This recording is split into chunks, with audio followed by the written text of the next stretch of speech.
राधा स्वामी। हम जो ये साखियाँ सुनते हैं, क्यों सुनते हैं? ताकि हमारे अंदर गुरु के प्रति प्रेम पैदा हो। वो प्रेम हमारे अंदर भजन सिमरन का शौक़ पैदा करेगा और भजन सिमरन के जरिए ही हम काम, क्रोध, लोभ, मोह के बंधनों से आज़ाद हो सकते हैं। सत्संगी सारी उम्र इन बंधनों में बंधा रहता है। क्यों? क्योंकि उसने भजन सिमरन को जरूरी नहीं समझा और ये बंधन उसके दोबारा जन्म का कारण बन जाते हैं। आपको आज एक बात सुनाता हूँ मोह पर।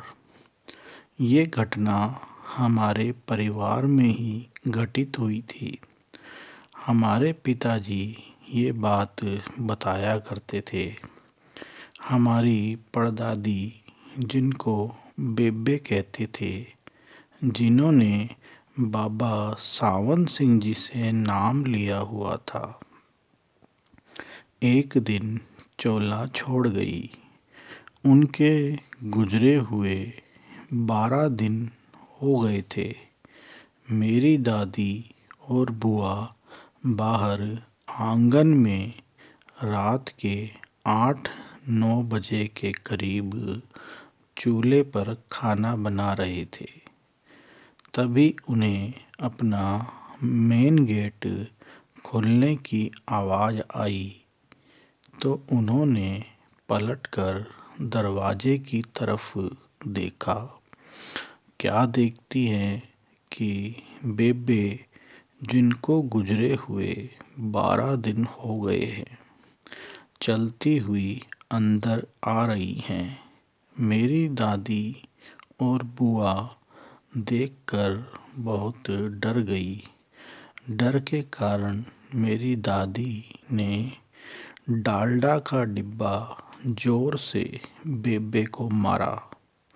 वो डिब्बा लगते ही बेबे एक नीली लाइट के रूप में आकाश की तरफ जाती देखी। अब परिवार में सब हैरान परेशान कि ये क्या हो रहा है। बेबे वापस कैसे आ गई? इन्होंने तो बाबा सावन सिंह जी से नाम लिया हुआ था और कहते हैं कि नाम लेने के बाद मुक्ति हो जाती है, तो ये वापस कैसे आ गई? हमारे पिताजी ने महाराज जी से टाइम लिया।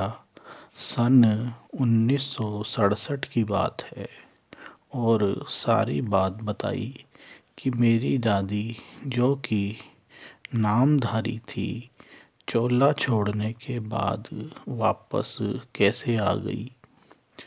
तब महाराज जी ने बताया कि वो परिवार बच्चों को के मोह को छोड़ नहीं पा रही थी और जिद पर अड़ी थी कि मुझे वापस मेरे परिवार में जाना है। बाबा जी ने उसे बहुत समझाया कि अब वो तेरा परिवार नहीं है, तेरा रिश्ता संसार से ख़त्म हो चुका है, तेरा शरीर अग्नि के सुपुर्द हो चुका है। पर वो मानने को तैयार नहीं थी। तो बाबा जी ने कहा, अच्छा, मैं तुझे सूक्ष्म शरीर देता हूँ। अगर तेरे परिवार वाले तुझे रख लेते हैं तो मुझे कोई एतराज़ नहीं। और वो मार खाकर वापस आ गई। पर घबराने या डरने की ज़रूरत नहीं है, उसकी संभाल हो गई है। ये सारी बात बताने का जो सार है कि हर सत्संगी भजन सिमरन को बहुत बहुत ज़रूरी समझे, ताकि जब हम संसार से जाएं तो मोह का बंधन काट कर जाएं, नहीं तो खुद भी दुखी होंगे और गुरु को भी परेशान करेंगे। इसलिए हर सत्संगी को चाहिए कि जीते जी सिमरन, ध्यान या शब्द किसी एक में जरूर दक्षता प्राप्त करें। राधा स्वामी।